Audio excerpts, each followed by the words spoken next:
بسم اللہ الرحمن الرحیم۔ السلام علیکم ورحمۃ اللہ وبرکاتہ۔ اللہ کے رسول صلی اللہ علیہ وسلم کی زندگی کے آخری لمحات۔ جس دن اللہ کے رسول صلی اللہ علیہ وسلم کی وفات ہوئی تو آپ صلی اللہ علیہ وسلم کی بیٹی فاطمہ رضی اللہ عنہ نے آپ صلی اللہ علیہ وسلم کو سخت تکلیف میں دے کر کہا کہ ہائے میرے ابا جان کی تکلیف۔ تو ان سے اللہ تعالیٰ کے رسول صلی اللہ علیہ وسلم نے فرمایا کہ تمہارے باپ پر آج کے بعد کوئی کرب نہ ہوگا۔ اللہ کے رسول صلی اللہ علیہ وسلم کے پاس پانی کا ایک ڈبہ تھا جس میں اپنے ہاتھوں کو ڈبوتے، پھر اپنے چہرے پر پھیرتے ہوئے کہتے لا الہ الا اللہ ان الموت سکرات، اللہ کے علاوہ کوئی معبود برحق نہیں، یقیناً موت کی سختیاں ہیں۔ اللہ کے رسول صلی اللہ علیہ وسلم کا مرض بڑھتا گیا، یہاں تک کہ بات کرنے کی سخت نہ رہی، صرف اشارہ کرتے تھے۔ پھر رسول صلی اللہ علیہ وسلم کی زندگی کے آخری لمحات آ گئے۔ آپ کا سر ام المومنین حضرت عائشہ رضی اللہ عنہ کی آغوش میں تھا کہ عبد الرحمن بن ابی بکر رضی اللہ عنہ اپنے ہاتھ میں مسواک لے کر آپ صلی اللہ علیہ وسلم کے پاس آئے تو اللہ کے رسول صلی اللہ علیہ وسلم نے ان کی طرف دیکھا، جس سے حضرت عائشہ سمجھ گئی کہ آپ صلی اللہ علیہ وسلم کو مسواک کی طلب ہے۔ پھر انہوں نے ان سے مسواک لے کر نرم کیا اور آپ صلی اللہ علیہ وسلم نے مسواک کی۔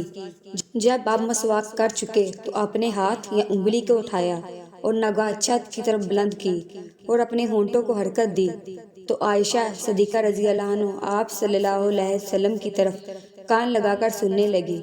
آپ صلی اللہ علیہ وسلم پڑھ رہے تھے، یہ ان کلمات کا ترجمہ ہے: اے اللہ، میرا معاملہ انبیاء، صدیقین، شہداء اور نیک لوگوں کے ساتھ کر جن پر تو نے انعام کیا۔ اے اللہ، تو مجھے بخش دے۔ عائشہ صدیقہ رضی اللہ عنہ فرماتی ہیں کہ میں سمجھ گئی کہ انہوں نے آخرت کو چن لیا۔ جبرائیل علیہ السلام خدمت اقدس میں حاضر ہوئے۔ یا رسول اللہ، ملک الموت دروازے پر کھڑے ہیں اور اندر آنے کی اجازت طلب فرما رہے ہیں۔ آپ سے پہلے انہوں نے کسی سے اجازت نہیں مانگی۔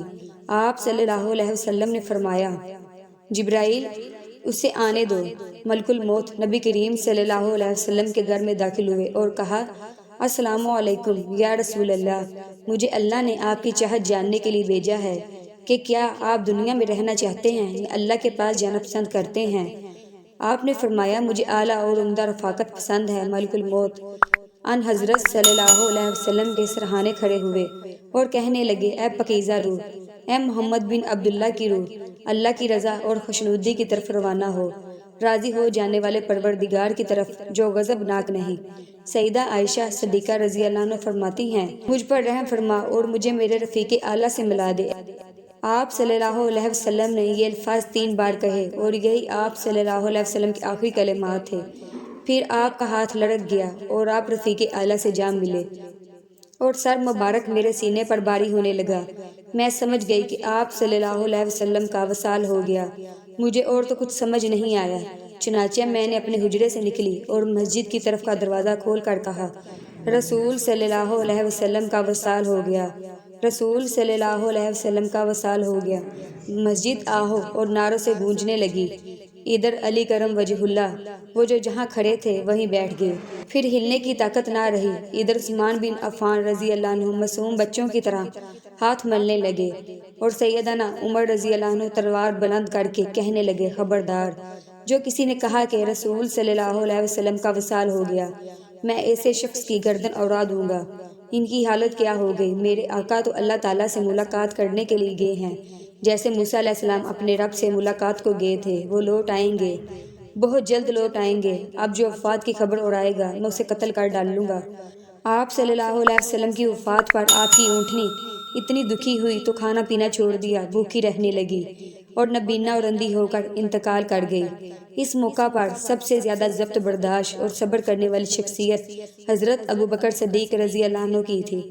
آپ حجرہ نبوی میں داخل ہوئے، رحمت دو عالم صلی اللہ علیہ وسلم کے سینے مبارک پر سر رکھ کر رو دیے اور کہنے لگے ہائے میرا پیارا دوست، ہائے میرا مخلص دوست، ہائے میرا محبوب، ہائے میرا نبی۔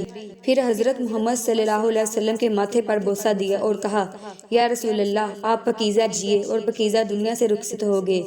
سیدنا ابو بکر صدیق رضی اللہ عنہ باہر آئے اور خطبہ دیا، جو شخص محمد صلی اللہ علیہ وسلم کی اطاعت کرتا ہے سن رکھے، آپ صلی اللہ علیہ وسلم دنیا سے پردہ فرما لیا ہے، اور جو اللہ کی عبادت کرتا ہے وہ جان لے کہ اللہ تعالیٰ کی ذات ہمیشہ زندگی والی ہے جسے موت نہیں۔ سیدنا عمر رضی اللہ عنہ کے ہاتھ سے تلوار گر گئی۔